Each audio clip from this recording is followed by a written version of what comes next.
महंत जी महाराज को मैं मंच पे आमंत्रित करूंगा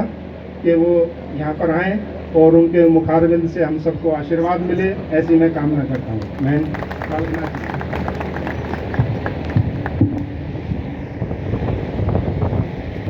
विश्वेश्वरूपम जगदीशरूपम धर्मर्कयूपम यतिवर्तिरूपम संसारे सारम त्रेतार्पहारम श्रीमस्तनाथम सतम नमामि। बोलिए सिद्ध शिरोमणि बाबा मस्तनाथ जी महाराज की जय। बोलिए सिद्ध योगी श्री बालकनाथ जी महाराज की जय। आज का बहुत ही धर्म के प्रति समर्पित और आस्था का जिस प्रकार से आपके अंदर एक भक्ति भाव का जो भाव आप सब ने देखने को इस कार्यक्रम में मिला है, इतना सुंदर और भव्य कार्यक्रम में उपस्थित हमारे नाथ संप्रदाय योगेश्वरों की एक जमात है, हमारी जमात। ये जमात पूरे 12 महीने प्रतिदिन अनेकों स्थानों पर जाकर धर्म का प्रचार प्रसार करती है। ये परंपरा महायोगी गुरु गोरक्षनाथ जी से ही संचालित है। तभी से लेकर आज वर्तमान समय तक हमारी जमात पूरे भारतवर्ष में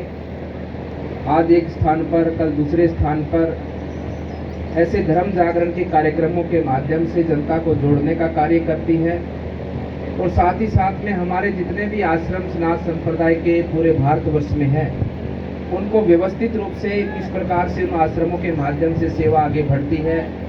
वहाँ के जो महंत पुजारी हैं वो जिस प्रकार से परंपराओं का निर्वाह कर रहे हैं, उन सभी चीज़ों का आकलन करते हैं। ऐसी हमारी जमात के महंत श्री कृष्णनाथ जी महाराज हमारे बीच में यहाँ पर उपस्थित है। उपस्थित हमारे छापुर आश्रम जो कि बाबा ढोकलनाथ जी का आश्रम है, और ये आश्रम भी वही से संबंधित है। भगवान नाथ जी के शिष्य बालकनाथ जी हुए, जयराम नाथ जी उस आश्रम के महंत हुए हमारे, उनके गुरु भाई बालकनाथ जी ने यहाँ पर तब साधना की। और ये सभी आश्रम बाबा मस्तनाथ मठ से संबंधित आश्रम हैं।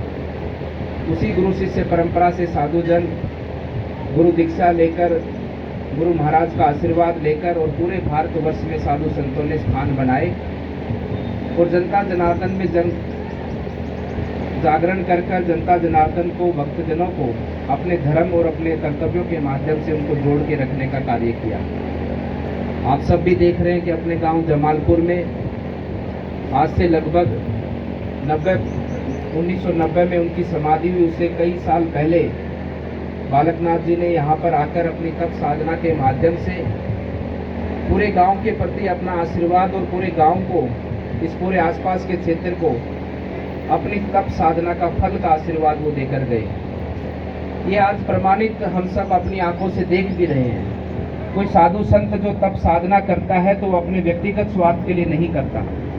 वो समाज के कल्याण के लिए अपना तप साधना का फल का आशीर्वाद समाज को ही देता है। और उसी का प्रमाण आज आप सबको देखने को मिल भी रहा है कि उनकी तप साधना के फल के माध्यम से आज ये पूरा क्षेत्र लाभान्वित है। आज इस क्षेत्र के सभी ग्रामवासी एक स्थान पर बैठकर, एक विचार के साथ बैठकर, और आज इस अपने जमालपुर गांव और जो हमारा आसपास का 12 गांव है ना, इन 12 गाँव की जनता एक साथ मिलकर एक धर्म के प्रचार को बढ़ाना, समाज व्यवस्थित हो, समाज में संस्कृति का विस्तार हो, समाज संस्कारित हो, इस प्रकार से अपने समाज को आगे बढ़ाने का एक संत कार्य करता है। भगवान की भक्ति करना और भगवान के प्रति अपनी पूजा आराधना के माध्यम से अपने जीवन को धन्य करना, ये तो एक संत का केवल और केवल व्यक्तिगत स्वार्थ होता है। लेकिन अपनी तप साधना का फल वो अपने भक्तों को ही अर्पित करते हैं और भक्तों में ही उस तप साधना का फल का आशीर्वाद सबको प्राप्त होता है। भक्तजनों, मैं इतना कहना चाहता हूँ कि आप सब लोग भी जानते हैं कि हमारे भारतवर्ष पे बहुत लंबे समय तक विदेशी ताकतों का राज रहा, जिसमें मुगल भी आए, अंग्रेज भी आए। लगभग 900 वर्षों तक हमारे देश पर विदेशी ताकतों का राज रहा। और उन लोगों ने क्या क्या नहीं किया हमारे धर्म को तोड़ने के लिए, हमारे धर्म को समाप्त करने के लिए। हर वो कार्य उन्होंने प्रारंभ किए, हर वो हथकंडे उन्होंने हमारे लोगों पर अपनाए। लेकिन आप विचार करो, इस सभाजन में जो भी लोग बैठे हैं, कि आज भी हमारा धर्म उतने ही प्रभाव से, उतनी ही ताकत के साथ में दुनिया के सामने एक व्यवस्थित समाज के रूप में और दुनिया के सामने एक आने वाली उभरते हुए समाज और साथ ही साथ में दुनिया के लोगों के अंदर एक ऐसा समाज, ऐसी संस्कृति जो सबको एक प्रेम परिवार के रूप में देखती है और सब उसको स्वीकार करते हैं, ऐसी संस्कृति आज भी हमारी स्थापित है। ऐसा क्यों रहा हमारे देश में? इतना लंबा समय मुगलों के शासनकाल के बाद में, अंग्रेजों के शासनकाल के बाद में भी हम खत्म क्यों नहीं हुए? ये आप विचार करोगे तो उसमें आप सबसे ऊपर का स्थान संतों का पाएंगे। आप जिस प्रकार से हमारे स्थान को देख रहे हैं, ठीक ऐसे ही भारतवर्ष में अनेकों स्थानों पर संतों ने गांव-गांव में धुनियाँ रमाई, गांव-गांव में स्थान बनाए और हमारे अपने इस समाज को अपनी धर्म और संस्कृति के साथ में जोड़ कर रखा। मुझे इसका ज्ञान अभी कुछ दिन पहले हुआ, जब बहुत भारत के कुछ जो अनुसंधान करते हैं, जो रिसर्च करते हैं, उन लोगों ने भारत में अनुसंधान किया कि ये छोटा सा समुदाय, छोटी सी संस्कृति इतने लंबे मुगलों के शासनकाल के बाद में भी कैसे बची रही। तो उन्होंने पाया कि इस संस्कृति को बचाने में सबसे बड़ा योगदान संतों का है और संतों में भी सबसे बड़ा योगदान नाथ संप्रदाय का है, जिन्होंने गांव-गांव में धूनी रमाकर और अपने जनों को, अपने इस देश के लोगों को अपनी धर्म परंपराओं से जोड़ कर रखा। कभी भी अपनी धर्म परंपराओं से उनको विमुख होने नहीं दिया और कभी भी उनका धर्म परिवर्तन होने नहीं दिया। यही कारण है कि हमारा देश आज भी अखंड और एकजुट है और यही कारण है कि हमारा देश आज पूरी दुनिया का नेतृत्व करने के लिए हमारा देश सक्षम है और तैयार है। भक्तजनों, इस आश्रम की सेवा जो मैं निरंतर पिछले 4-5 वर्षों से देख रहा हूँ, वो वास्तव में बहुत ही प्रसन्नता करने वाली विषय है कि आप सब ने जिस प्रकार से इस आश्रम को आगे बढ़ाया है। और विशेष रूप से तो मैं उन सिद्ध योगेश्वरों का ही मैं आशीर्वाद मानता हूँ कि अपने इस गांव में जन्म लेकर आदरणीय भूपेंद्र जी, जो आज हमारे देश की सेवा के लिए समर्पित है, इस गांव का नाम रोशन करने के भाव से आज इस गांव के पूरे एक एक बच्चे बच्ची का नाम, एक बुजुर्ग का नाम, हर व्यक्ति का नाम उनके साथ जुड़ा है और सबके नाम को आगे बढ़ाने का, रोशन करने का उन्होंने काम किया है। आज उन संतों का ये आशीर्वाद है